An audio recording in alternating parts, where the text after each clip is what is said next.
when I was in the toughest times and I was able to pull myself through, how did I do it? What were some of the elements that made the biggest difference in your life when you did those turnarounds, when you made it through whatever was your toughest times? For me, those toughest times in the very beginning were when I was just a kid and my mom and dad separated, and my mom thought I was on my dad's side, so she kicked me out. She kicked him out already. He'd moved back east, and I was literally sleeping in my car trying to figure out how to survive. And, homeless, trying to figure out what to do. I had to figure out, what am I going to do to change myself? Because first I was just depressed and overwhelmed, and I felt like there was nothing I could do. I had a similar experience in a different way at a totally different stage of life. In my early 30s, when suddenly I was diagnosed of having a tumor in my brain. And all of a sudden, your whole life becomes total uncertainty. And what do you do to turn things around? Well, at the most fundamental level, I did 5 things. And these are the 5 that I invite you to consider and look at your life to either take yourself to the next level, be able to thrive during these difficult times, or turn yourself around so you can begin to thrive. The first thing I believe you got to do to turn yourself around is really take control of your mind, or specifically, you got to feed and strengthen the mind. The mind is an interesting place, isn't it? I mean, fear can take us over. Uncertainty kind of unleashes all these thoughts that make us start to believe very often that things will always be bad, that we'll never be able to turn it around, or that we don't have the capability. It's just the nature of those inner voices that everybody feels at times. Now, maybe you're not feeling it right now, but I'm sure there are times that you have. So to take control of your focus, what do? Well, then I was told all of a sudden I had a tumor, or way back when I'm on my own trying to figure out what to do, I realized that somehow to take control of my mind, I had to feed it. That if I didn't feed my mind, I'd be living on the weeds that came around me. I mean, today, if all you do is, pick up your phone, you've got all kinds of messages that are going to get your full attention, or flip on Google and check out the news, or watch CNN, or whatever it is you do, it's constantly coming at us. One of my first teachers, Jim Rohn, taught me something years ago. He said, Tony, every day you got to stand guard at the door of your mind. He said, I'll give you a good lesson. He said, think about this. What if your worst enemy in the whole world came and dropped some sugar in your coffee? He said, what would happen to you? And I was just a 17-year-old kid just getting started. And I said, what do you mean? I'd have sweet sugar. He said, that's right. He said, what if your best friend, with the best intention in the world, dropped 1 drop of strychnine in your coffee? I said, I'd be dead. He goes, that's right. So remember, life is both sugar and strychnine, and you better stand guard at your coffee. Stand guard at the door of your mind, because things feed in there and you start to accept them. They start to become beliefs. You start to make up meanings that take over your life. My fastest way of combating that when I was first brand new, just trying to figure out what to do with my life, was to read. And I was poor. I was literally sleeping in my car, so I'm ancient enough to remember when there wasn't an internet, and when I would go to the library. And I would go to that library, and my whole goal was feed the mind. Feed the mind for at least an hour minimum a day, and sometimes more than that, where I would read somebody's biography. I'd read the story of somebody who went through some unbelievably difficult time and how they turned it around. And it gave me perspective. Or I'd read a book like As a Man Thinketh. If you haven't read it, it's worth reading again and again. You can read the book in about 20 minutes. Or I'd read Man's Search for Meaning, where all of a sudden Viktor Frankl, a man who was literally living at that time in Auschwitz, losing all of his family, and he figured out how to make it through that time and add value. These stories, these things fed my mind something nutritious, something strong. If we are what we eat, we are what we read, we are what we listen to. Later on, I began to feed my mind, about understanding the ideas around health principles and how people had turned themselves around who had tumors, who had cancer.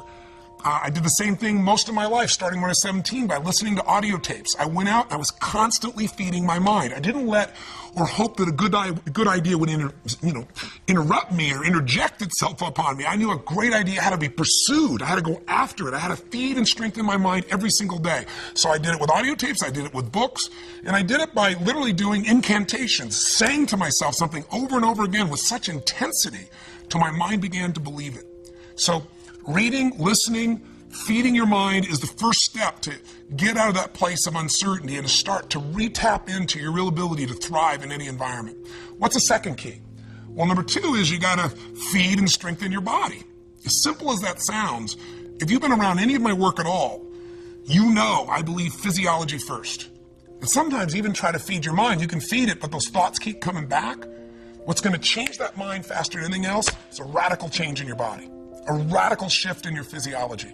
How do you do it? Well, Think about this. When times are really uncertain, fear creeps in. And what is fear? Fear is something quite physical. It takes a hold of you when it's really there and intense. We've all had that gut level fear, that dark night of the soul at times where it feels like, nothing's going to work. So how do you turn it around? Yeah, you feed your mind, but you also strengthen that body. When's the last time you really pushed yourself? You went on a run, a slight jog or a walk, but at the end, you pushed yourself for that last 2 minutes, 5 minutes, whatever it was, till you felt like your heart was pumping up, like going to spit out blood, where there was an intensity in you. I know I sound over the top, but that's how I turned myself around. Way back then, when I was literally just starting my journey, I was 38 pounds heavier than I am now, and I was starting to feed my mind, but it wasn't enough. I had to really feed my body, and the way I did it is I decided to go on this run. I picked up, these, in those days I had cassette tapes.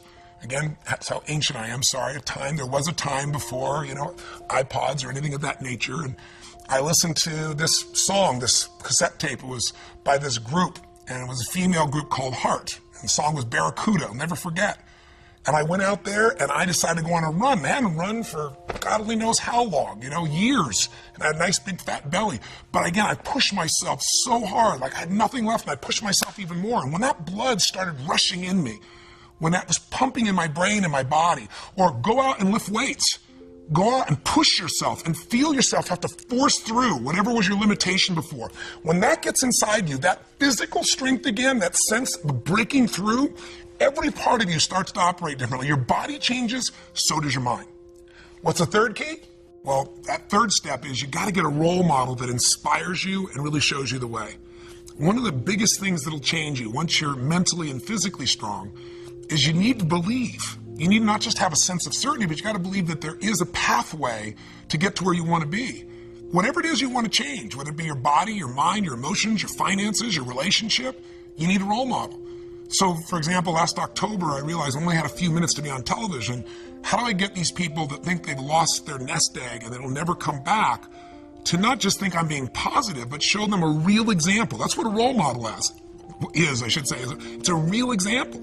So I thought, well, the best example is just show them history. So at that time, they interviewed me and they said, well, many stocks have gone from $80 and the last few months they're down to $8. And I said, well, let me tell you the good news and the bad news. Some of those $8 stocks are going to be $5 or $2 or $1. Many of them are going to go to 75 cents. And, people were hold back and saying, well, that's not very positive. I said, well, here's what's positive. If you study the patterns of history, if you look back to what happened in the 1930s, if you see what happened in the 1970s, during that time as well, when the market went through this huge crash in the Depression or in the 70s, there was a period of time not that long afterwards when there was this big growth. An $8 stock that went down to $1 or 75 cents didn't make it back to $80 right away. That took decades. But a 75-cent stock that had been $80 or 50 or 60 would go from 75 cents to $5 literally in a month or two or three. It's happened twice before. It's happened during the same pattern. There's a role model for this.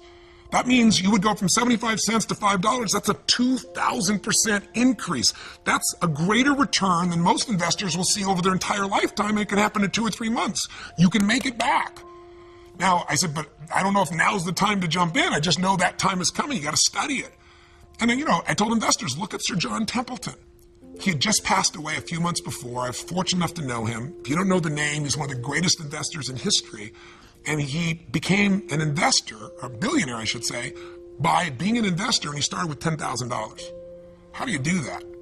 He did it because he believed you make all your money at times of maximum pessimism. That was his role model. In 1939, the Depression is going on, Hitler invades Poland, and he's in a place where all heck is breaking loose, and he took his $10,000 and he invested it all he could in the stock market, bought stocks that cost $1. Many of these stocks were near bankruptcy. But what do you think happened after the war? Things got back to normal. The season always comes back. He became a billionaire from those investments. He invested in Japan when no one would invest in Japan because no role model would do that. They just got bombed. The country's down to mud and dirt. He bought things for pennies that grew and he sold them for a huge profit. If you're looking to make your business successful today and you're trying to think, how do I do this in this tight economy? Look around at role models. Who around you is still doing well? There are people. You just got to find them. Look at Zappos. Zappos is a company that only a few years ago was sitting around in a garage, and in this economy, they're thriving, selling shoes. They're going to do $1 billion this year. Or better yet, if you're just feeling like you lost your job, you've lost your home, you've lost your income, your nest egg, or you're facing just unbelievable challenge, then look at somebody like a Nick V. If you don't know who I'm talking about, go to my blog and watch a video of him. I'm shortening his name. It's very hard to pronounce his name. I'll be respectful, but I've got his whole story there. You can watch it. Here's a guy that was born with no arms and no legs. I mean, literally, he can't dress himself, can't move, can't feed himself. He wanted to die. He was totally depressed. And in one day, he figured out a different way of looking at life.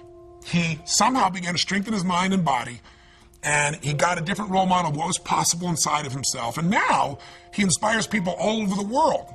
Little kids who think they have a big problem, adults who think they have a big problem, meet him and go, how does he even make a phone call? And you'll see him do it. He's got this one little web foot. Please go see it. You'll be inspired. We all need contrast sometimes. Not only role models of how to get it done and be successful, but role models of how to deal with our problems and our challenges. So get a role model that'll inspire you and show you the way.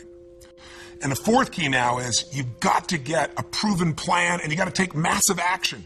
Don't even worry about a proven plan. There are lots of role models. Hopefully they'll prove it to you, but get a plan. Do something.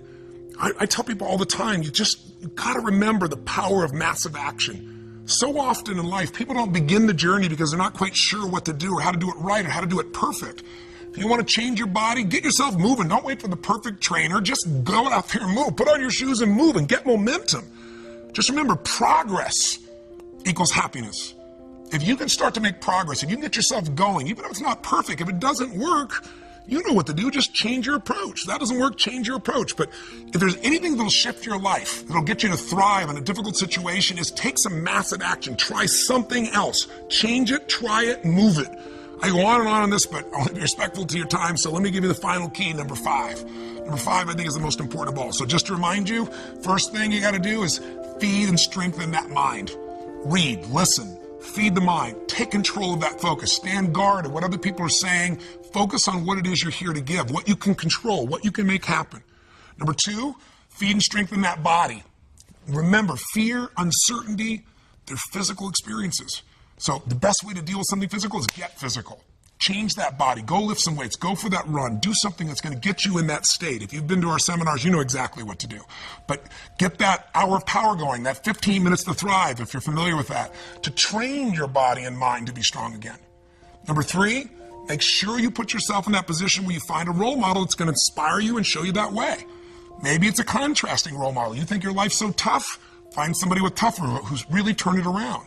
Or maybe it's just somebody who's really succeeded, that you can now see there is a way. There's a way through. There's a way to make this happen, even in the toughest times. There's always a way. 4, make sure you get yourself into action. Get a plan, take massive action. And then number 5, most importantly of all of them, feed your spirit. Feed and strengthen your spirit. And there's only one way to do that. It's to find what you're grateful for and to take time, whether it be prayer for you or just taking a moment to think about what it is that's so lucky in your life.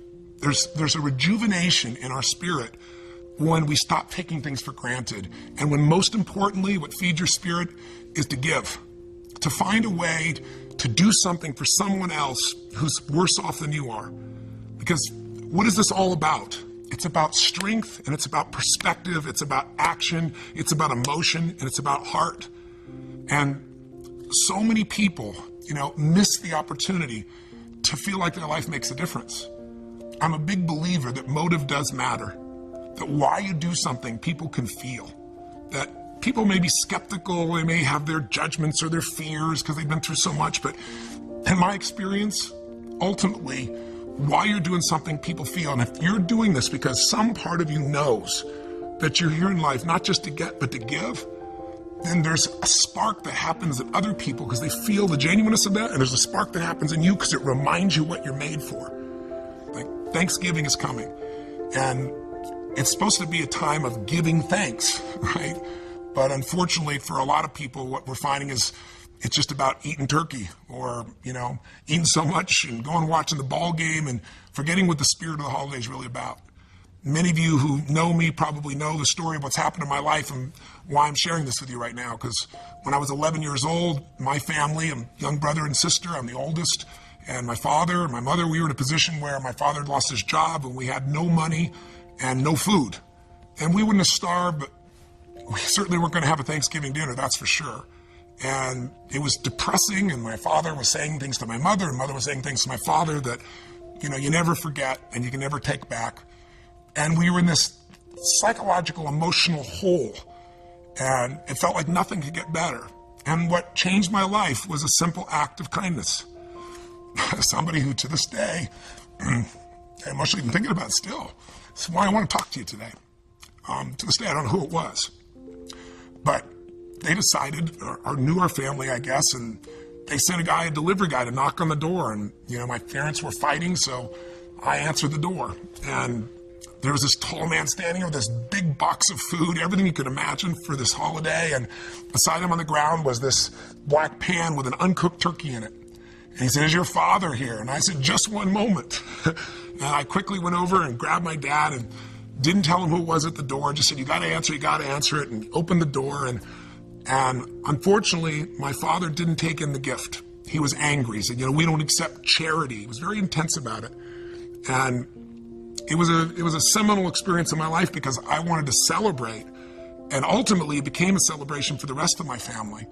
But my father didn't take in the fact that strangers can care, that strangers could really look out for you, that there could be an opportunity for you to take in a gift in life. And my father, shortly after that experience, left our family. It was one of the more intense moments of my life.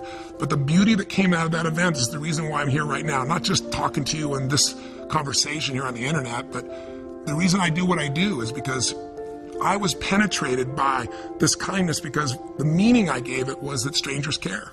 And if strangers care about me, then I care about strangers. I got to find a way to give back. And I promised I'd find a way to do that. And so by the time I was 17 years old, I figured out how to do it. I wasn't real successful yet, as you might guess, but I decided I was going to feed 2 families. And I went to the grocery store and I got 2 baskets and I went around and put enough food, for 2 different families to have this incredible dinner. And I started the journey. And I began by feeding a family with 5 kids who I had no clue, but the father had left, and it was destiny for me. Next year, I decided it was so moving and emotional, I was going to feed 4 families, and I didn't tell anybody. And the next year, 8, because I wasn't doing it for the stars on my chart. But eventually, I thought, God, I could use some help. So I got my friends involved, and gradually I grew some of my small companies, and my employees got involved. And I'm really proud to tell you that, 30 plus years later today, we're in a situation now where through the foundation, together with people like yourself, we feed more than 3 million people last year in 32 countries. So my final kind of offering to you, my invitation is, come join me. Let's go out and touch some souls. What I really want is you to have the experience of reaching out and touching a stranger for no good reason except it's right. Because I know what that'll do to your spirit. If you're successful, it's going to make you feel something more than success. It'll give your life more meaning. If you're facing some real challenges and you enter a place like when I went down to the South Bronx, I'll never forget, and entering a place that had no electricity, where people were literally starving, or a man who was literally on the streets, and we brought him this big basket. It was beautiful, and gave him blankets and socks and food. And I literally jumped out of the van. I was with this amazing man from the Salvation Army who was driving me around, and jumped out and handed this big basket, this huge basket, to this man. And first he just looked shocked. Then he started to get this big smile. Then he got teary-eyed. And when I was leaving, there was this moment that you never forget. I sent this video to you to hopefully, during the holidays, hopefully add some value to you, to remind you of what I know you know. You can thrive no matter what the obstacle, no matter what the economy, no matter what the challenge. The fundamentals are really basic, and you can take back control of your life. And if you're doing well, it's to say to you, man, you and I, if we're doing well, we have responsibility to give something back. Not only responsibility, but an opportunity. So thanks for listening for so long. I hope this has been helpful for you. Sorry I'm emotional, and I hope this has been helpful to you in your life in some way. And again, I appreciate your time, and I look forward to hopefully our paths crossing again sometime soon. Till then, live strong, live with passion, and God bless you.